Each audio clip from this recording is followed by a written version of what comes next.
Hola, ¿qué tal? ¿Cómo están? Pues hablemos un poco de nuestra ciudad. La ciudad metropolitana de Nuestra Señora de Monterrey cumple este 20 de septiembre 428 años de vida.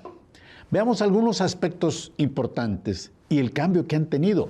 En 1596 llegaron 12 familias ampliadas con unas 120 personas. Y cuando vino a gobernar Martín de Zavala ya eran 62 familias con casi 500 habitantes. Para 1795 había 9,000 y en 1850 eran más de 12,000 personas. Y para 1900 Monterrey contaba con 37,000 habitantes. En 1950 ya eran 350,000. Para el año 2000 nada más Monterrey tenía 1,100,000 habitantes y toda el área metropolitana más de 3 millones. Ahora, tras 428 años, de 120 habitantes originales, somos 5,300,000, con el honor de vivir en la segunda ciudad del país. Este crecimiento geométrico no es casual. La industria, el comercio, los servicios técnicos y profesionales, más la educación de alto nivel, atraen gente de todo el país y del extranjero. Pero una ciudad así requiere infraestructura de servicios, gobernanza y competitividad. Veamos las cuestiones de las oficinas de gobierno. Para que el súbdito, después ciudadano, pudiera acudir al gobernante a pedirle servicios y protección, o a reclamar derechos o solicitar permisos, se edificó las casas reales, en donde hoy está el Templo del Sagrado Corazón, que al ser arrasado por una inundación, se trasladó al sitio del actual Museo Metropolitano. Este edificio de las casas reales, que en 1824 se convirtió en Palacio Municipal, comenzó a construirse desde 1626 y se concluyó en 1882 con la llegada del ferrocarril casualmente. Así que en 1976 se vino inaugurando el nuevo Palacio Municipal, o el Palacio de Cristal, que le dice a la gente, que obtuvo varios premios de arquitectura. En materia eclesiástica en la Iglesia, yo creo que debemos de recordar que desde la fundación existieron 2 templos católicos. La ermita de la Misión de Piedra Blanca, donde está hoy la Basílica de Nuestra Señora del Roble, y la iglesia principal, que estaba hasta el año de 1611, en donde está hoy el LAB, y desde 1612, en donde se encuentra ahora la Catedral Metropolitana, que culminó su edificación en 1945 con los frescos de Ángel Zárraga.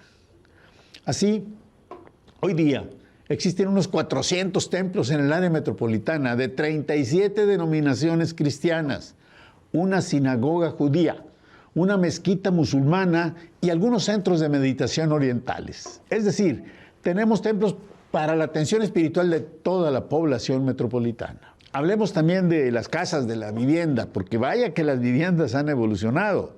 En Monterrey, hasta 1625, todas eran jacales, con una base de piedra de río, paredes de bareque, o sea, carrizo, madera, recubiertas de barro, y techos de palma. Luego aparecieron las de adobe, posteriormente las de cal y canto, después las de sillar con techos de vigas de madera. Ya en el siglo XX, en las hacinadas colonias populares aparecieron tejabanes, con techos de lámina de cartón o galvanizadas, hasta que llegaron el ladrillo, la varilla y la techumbre de teja. Luego, en los años 40 se construyeron viviendas de bloc y en la techumbre placa de concreto reforzado. Y en los años 50, los edificios de acero y vidrio hicieron su aparición. En el tercer milenio, se construyeron modernos rascacielos. Hoy día, existen en la ciudad 50 de más de 100 metros de altura. 14 de ellos superan los 150 metros, siendo la segunda ciudad con más rascacielos en el país. Hoy, en el área metropolitana se están edificando al menos 20, otros 20 con más de 100 metros de altura. Además de estructuras ingenieriles, la ciudad construyó instituciones que le han dado lustre a nivel mundial.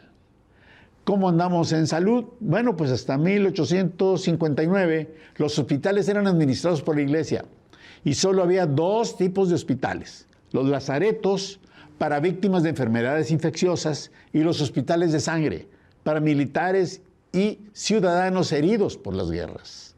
En 1904 se inauguró el Hospital San Vicente, primer hospital particular que, además de atender a particulares, también apoyaba a la beneficencia. En 1940 se multiplicaron los hospitales públicos. Ahí sí ya llegaron, pues se abrieron clínicas del IMSS, del ISSSTE y también privados. Los hospitales privados como el Muguerza, San José, la Maternidad Conchita, la María Luisa y muchos otros.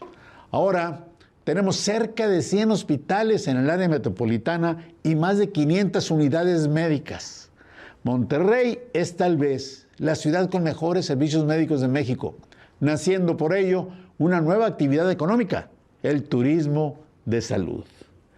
Hablemos también del agua. Monterrey ha sufrido brutales inundaciones en los años de 1611, que fue cuando se tuvo que cambiar la ciudad por la inundación, se fue hacia el sur, en el 48, en 1782, en 1810, en 1881, en la grandota de 1909, la de 1938, la del 67, la de 1988 y la de 2010. Pero entre unas y otras hubo grandes sequías. Las dos más difíciles han sido la de 1786, que provocó el llamado Año del Hambre, y la de 2017, que finalizó apenas este año de 2024. La ingeniería regiomontana ha dado inteligentes soluciones para dotar de agua potable a los 5.500.000 habitantes. Al principio, los ríos Santa Catarina y Santa Lucía eran suficientes, pero a partir de 1795 se requirieron obras de infraestructura. La primera fue el acueducto de agua potable del Obispado a la Plaza del Mesón, hoy Plaza Morelos, y dos presas sobre el río Santa Lucía, una en el actual cruce de Juan Ignacio Ramón y Doctor Cos, y la otra en Diego de Montemayor, con agua para uso agrícola, y sus cortinas servían de vialidades para la ciudad. Este sistema hidráulico funcionó por toda una centuria, pero a finales del siglo XIX ya no, y por razones salubres se secaron las presas. Así que se perforaron pozos artesianos para extraer agua doméstica y se eliminaron las actividades agrícolas en la ciudad. Bien, pues en 1906 se constituyó la Compañía de Agua y Drenaje de Monterrey con sede en Toronto, que inició la distribución de agua entubada a las viviendas, negocios y fábricas, extrayendo agua de la Huasteca, Estanzuela, San Jerónimo y de otras fuentes. Para el 54, la compañía distribuía agua solo a las familias acaudaladas, por lo que se le retiró la concesión y el gobierno de Arturo B. de la Garza estatizó la compañía, trabajando en la masificación del abasto de agua potable. Pronto se requirieron más fuentes de abasto de agua y en los años 60 se construyó la presa de la Boca e iniciándose la extracción de mantos subterráneos de Mina y García. En 1984 se inauguró la presa Cerro Prieto y en 1994 la del Cuchillo. Y desde el 2018 se empezó la construcción de la presa Libertad. Y ahora tenemos el 98% de cobertura domiciliaria de este indispensable servicio. De educación, bueno, pues también la educación superior llegó a nuestra ciudad en 1715 con la Compañía de Jesús, que instaló un seminario en el convento que estaba en Escobedo y Padre Mier. Y luego, en 1792, llegó el Seminario Secular de Monterrey, que hasta la fecha sigue dando servicio. En 1853, Gonzalitos abrió su cátedra de obstetricia y farmacia para hombres y mujeres.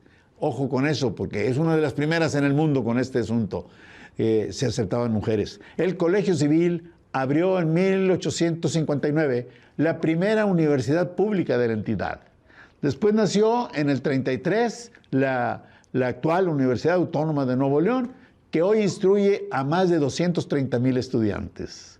En 1943 se fundó el TEC, el Instituto Tecnológico de Estudios Superiores de Monterrey, una institución privada de gran prestigio en el país, y le siguieron la UDEM, la UR, el CU, la Universidad Metropolitana y algunas especializadas como la Libre de Derecho, el CEDIM, Arte AC y otras. Y llegaron también universidades nacionales como la UVM, la Anáhuac, la de Durango.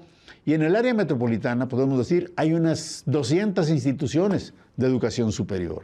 En consecuencia, Monterrey es polo de atracción de estudiantes nacionales e internacionales. Podríamos concluir que desde 1596 que se fundó nuestra ciudad, quienes lo hicieron, quienes la fundaron, eran personas inteligentes y decididas a vencer todos los retos. 18 generaciones de regiomontanos entre nativos y adoptados hemos construido una gran ciudad que pasó de ser solo un punto de avance en la colonización española a un emporio comercial, industrial, médico, educativo, tecnológico y ahora cultural.